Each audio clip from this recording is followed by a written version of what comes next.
Hey, what's up, y'all? What's going on? 216 day is jumping off. Yours truly, Sam Silk and the Queen. Bijou Star. Bijou, you ready? You charged up? Hey, yeah. We got Cleveland's own, man, Avant. What's Hey, up? man. Thanks for having me, bro. You called me on the 216 thing. I said I gotta be a part of it. You know what I mean? It's so Yeah. crazy. My journey was so much different than everybody else's, But my city, they came and they started representing for me, so I really appreciate that. Let's talk about that journey. You say it was a little different. Yeah. And in what way was it different, AV? It was different, man, because at the time the Levert family was popping off. They had everything popping on the radio. Yeah. And it was kind of hard for, locals to even get spins on the radio. So what I did was I transitioned. I went to Chicago and I started dealing with, some people that the Elroy Smiths of the world, and they opened the door for me, and Chicago embraced me as well as all the surrounding cities around Chicago as well. But and then I came back home and it was so happy that to hear something from me, because I had been bubbling a little bit in the city for a minute, but I just couldn't get a break, you know what I mean? But it happened once I made that move. Yeah, I almost got in trouble about that. I'll tell a story. When I first came to Cleveland, I had your CD. You was on Magic Johnson's label, I believe. Sure was. Yeah, Magic Johnson music. Yeah, and I was like, I gotta play this, man. It's a hit. I mean, he's from Cleveland, and they was like, "What?" I was like, "Yeah, man, it's a hit record that was separated," and I got a chance to play that song, man. Took a chance. Hey, I thank you, bro. You know what? But back in the days, Sam, that's what it was all about. Back in the days, we were allowed, and I'm talking about you as well as myself. We were allowed to take chances. In music. And it had blew up. It was really doing well in Chicago. And you were like, yo, man, they need to be spinning this. They need to be playing this record. You feel what I'm saying? So for you, I appreciate you for doing that as well, bro. Yeah, man. We appreciate you, brother. When you sit over here, I'm tripping. I didn't need you, but I just wanted to, because I know you got several hits. But I'm looking at my other screen here, and I just put in. I just wanted to see what comes up. Avant hits. Oh, you got hits. Down and down and over and over and down and page. Man, I'm thankful though, guys. It's crazy, especially coming from we come from the CLE, so it's really crazy, man. That how we embrace each other, but it's so much tension in it too. So I'm just blessed to be able to hit the national stage and give the people what I had, man, and I still got. So the new album, if you don't know, the new album is out right now. It's called Can We Fall in Love, and it's got some great joints on there. And I'm not saying it because I did it, but I'm saying it because I did it. I think it's dope that, like how you said, your start was a little different than Cleveland artists, but you came back and there wasn't like this feeling of, okay, well, forget Cleveland because I had to, go over to kind of bug, because you kind of understood, okay, we've got another hometown group and sound that's kind of doing the thing, but I'm not going to give up on my city. I just got to move away for a quick second and I'm going to come back and it's still all right. I think a lot of times they have a lot of bitterness. Yeah, well, what happens is you got to get your city to embrace you. You have to. You know what I mean? And not only did I want them to embrace me, I wanted to embrace them. I wanted to put them on the map and say, yo, it's different levels of this music game that we all are a part of. And I felt like I was coming with a different, younger version of it with, my R&B. And I had a lot of young people from the Ohio, Cleveland area saying, yo, I'm so glad you came, because, a lot of people weren't listening to my music until they heard your version of how R&B is now. So, I understand the whole nature of how the music changes. And I was just blessed to be a part of that change. Yeah. What did you know that this was for you, that the entertainment industry was for you? At what point was that? Okay, great question, Sam. When I started working at these punk ass jobs. Okay. You know what I'm saying? I know we can keep it 100, you know what I mean? But yeah, I was working at a spot called No Problem Packing, which I had hella problems packing. Okay. and I was working at Peterson Nut Factory, and I was working for peanuts. So I said, man, come on, man. Like this has to change. And then I was talking to my manager at the time, Eric Payton. He said, because one time we was in Chicago, we was cutting records, and he was like, yo, man, we got to do another record. I'm like, yo, bro, I got to get back to work, man. You know, it was Sunday. I'm like, yo, Monday, I got to be back at work. He said, bro, do you want to work for somebody else or do you want to be the boss? And I was like, oh, wow, never heard of it like that. Mm-hmm. And I said, well, they won't see me tomorrow. You know what I'm saying? And that's all it took. So, but I'm telling everybody, you know, at the end of the day, if no one has told you or is telling you, you have to become your own, especially right now. You have to become your own boss. You have to become an entrepreneur because we don't know what these jobs are going to do. This COVID thing is, man, come on now. They got mutations. They got all type of stuff that's going on. We have to figure out how to survive on our own right now. You know what I mean? So I think everybody out there should take heed to that and try to put that in their practice. I feel that. Was you singing while you was making? Oh man, it's so funny. I'm so glad you asked that question, bro. At working at Peterson Nut Factory, I wrote my first album. Wow. Wow. Separated on down, bro. That was the Peterson Nut Factory. Because guess what? It wasn't nothing but fucking peanuts. I had to put peanuts in some oil, and it wasn't nothing but regular day after that. Like, yo, figure something out. And you wrote the whole album. That's what you talk about, turning peanuts into something. You literally, yeah. Listen, it's gotta be more. I think you gotta have that mindset though, like there's more than this. And even while you were working there, you still were working on your dream too. Exactly. And you know, but understand, we have so much in us that's not being used, bro. And sis, I'm being honest with you guys. It's like, think about why the world is at a standstill now. Because we can't get out and help the world. We make the world go. Mm-hmm. You understand? So we have so much in us that we're not using. And that's why I try to, you know, like really nail down this, you know, everybody being a boss and entrepreneurship, because honestly, we put all of our dreams a lot of times to the side just because they're paying us $25 an hour. Mm-hmm. And our dreams are worth way more than that. I agree. How do you feel about I always like to ask the legends in R&B, this kind of a new wave of R&B that's coming along, because we saw kind of like it got a little stagnant where, you know, radio was more focused on, you know, the hip hop. And now it seems as though now coming back, R&B is like making a major comeback, but it's all, you know, it's a different sound. How do you feel about these new artists and kind of their approach? Because they almost like sing, they talk like rappers. Well, you know, it's weird. It's weird because, you know, really, if I can be totally blunt and honest, they only want us for a certain style of music. They don't want us to have several like they have. Mm-hmm. You know what I mean? So hip hop, they merge both of them together, R&B and hip hop, because they don't want us to have two versions of music. And then I'm looking at also right now, I'm looking at the transition that the guys, Sam Cooke and Ray Charles, all of those guys had ran into. And that's that the other side is actually doing our music for us again. Mm. And we're accepting of that. And it's okay because, you know what I'm saying, I understand how music is. You know what I'm saying? You got some great artists everywhere. But you can't push us out and take our genre. You know what I mean? And I think that's what's happening too in a lot of cases. But I mean, I'm cool with what music is, because music is always evolving, you know, and it has to evolve. Just like this world, it has to evolve. So I'm cool with it, but I don't want to get pushed out of it. And I think that's what they're trying to do. That's the attempt. Yeah, it's have one genre versus, you know, what, two or three. You know, yeah. I mean, we're creative. We have something today, later on today.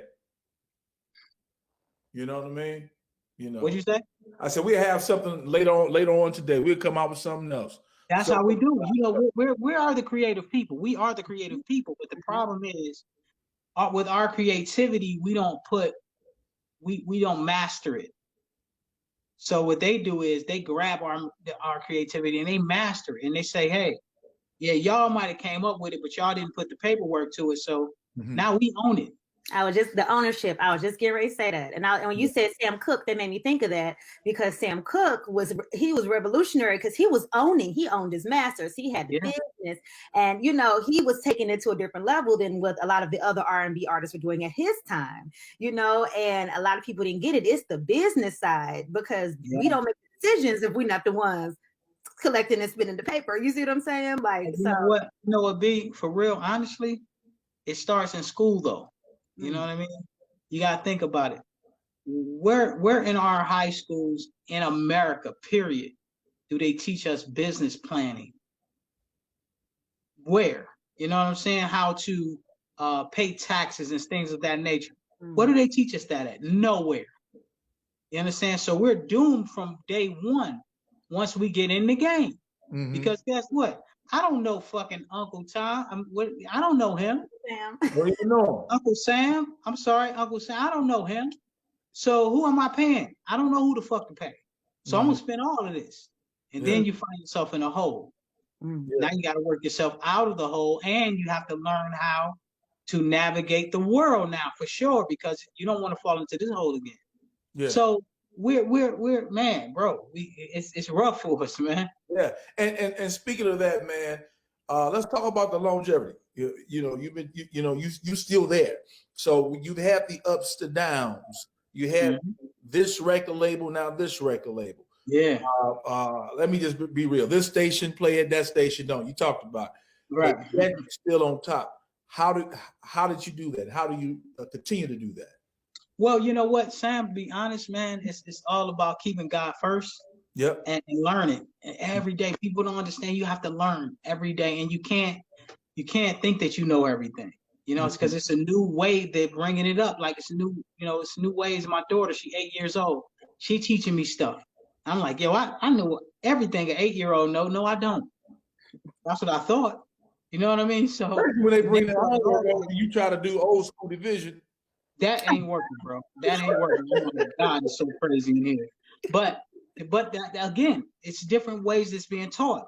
So what we have to do, honestly, like you said, with my fight, it was always different labels, different radio stations. But guess what? I go to the people. The people is the most important thing about all of this. Your fan base. Your fan base is, again, what is fan? Fan is a fanatic. So they love you unconditionally. So they're going to support you. So I think that's what we need to, and I'm talking not just for myself, but all the other artists too. Yeah. We need to get back to catering to the fans. That's the most important thing. And the fans they get the word out for it. They get the message out for it. Well. Oh, look, I can talk to you and I can talk to B. Yep. How many people still call up to the radio station wanting to hear their certain songs, but you guys can't play it? Why? Because you're stuck in the system. And I'm just keeping it 100. I know y'all can't talk, but I'm keeping it 100.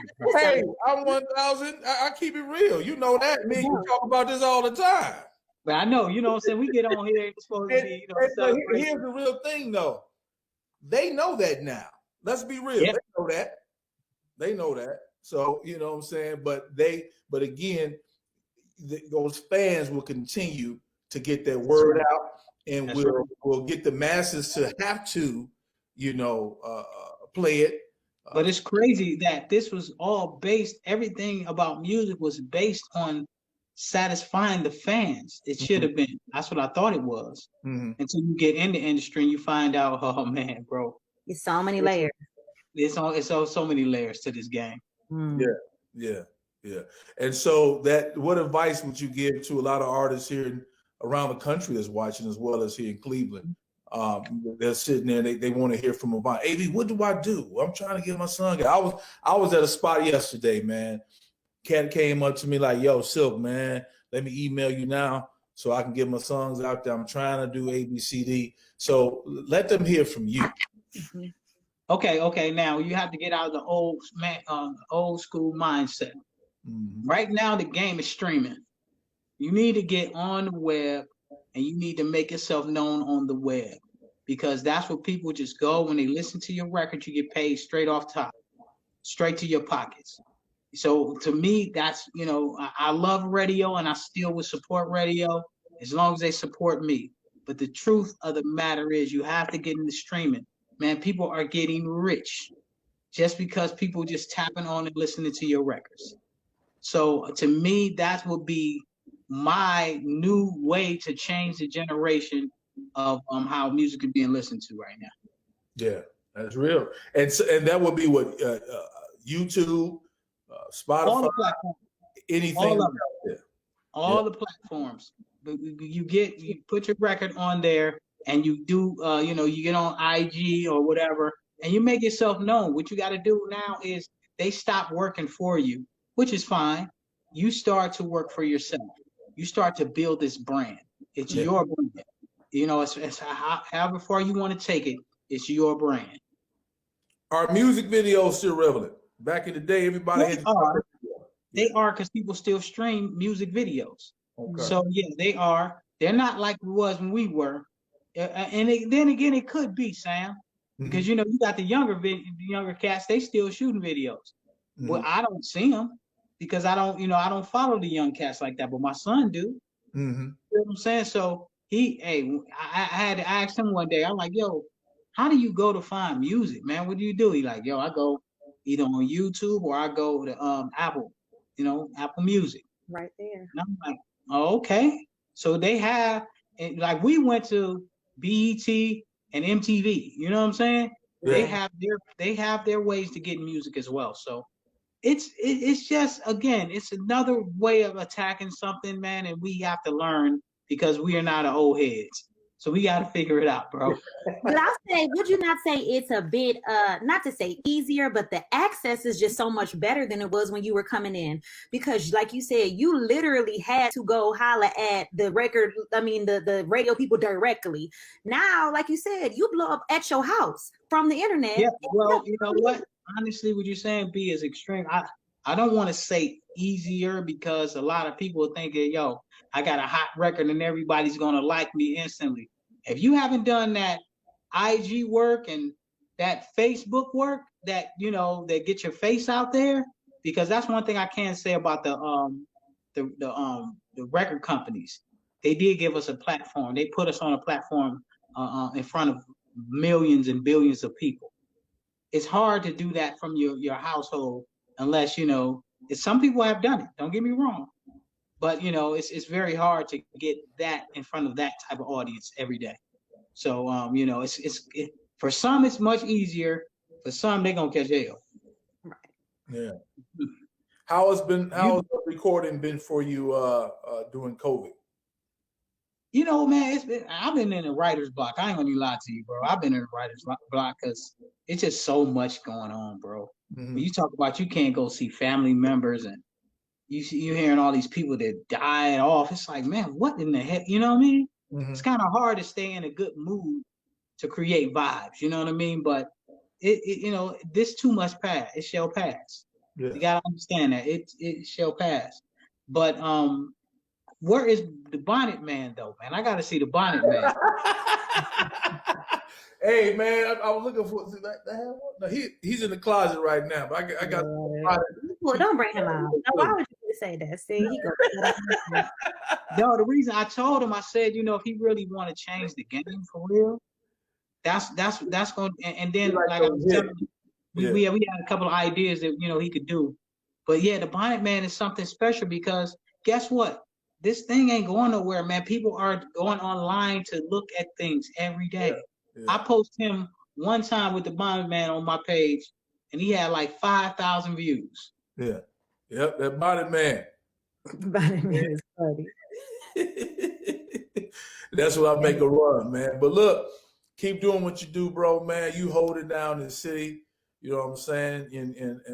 And also, I want to say this too, what we didn't mention, Bijou, the fact that AB has done some acting, been in some great stages around the country. Yeah. I've been blessed, man. I've been blessed. I did Barbershop 2, I think it was. Yeah. And it was fun. I did a lot of different plays and things but I came from Cleveland School of Art, so right. It's kind of lightweight, like blessed upon me as pimp. You know what I'm saying? From the pimp words, you know what I'm saying?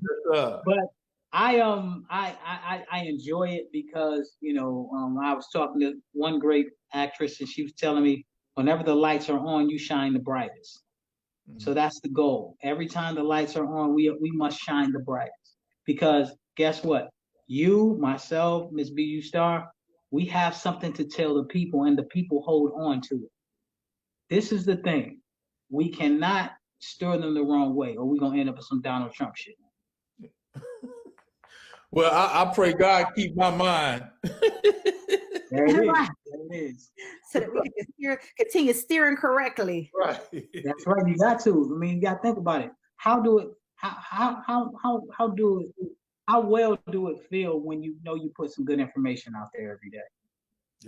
Yeah. You really go to sleep with a good frame of mind. Like, damn, that was pretty cool today. You know what I mean? And to me, sometimes that's the best feeling ever, bro. Yep. That's real talk. Hey, AV, man, thank you so much. 216 Day, ladies and gentlemen. Yeah. Share the video, get it out there. We're going to dive into some more AV cuts right here, Avant. Hey, man, I thank y'all so much, man. Hey, hit me up. Oh, thank you, beautiful. Hey, hit me up, though, Sam. We got to talk, baby. No doubt. I'll hit you up.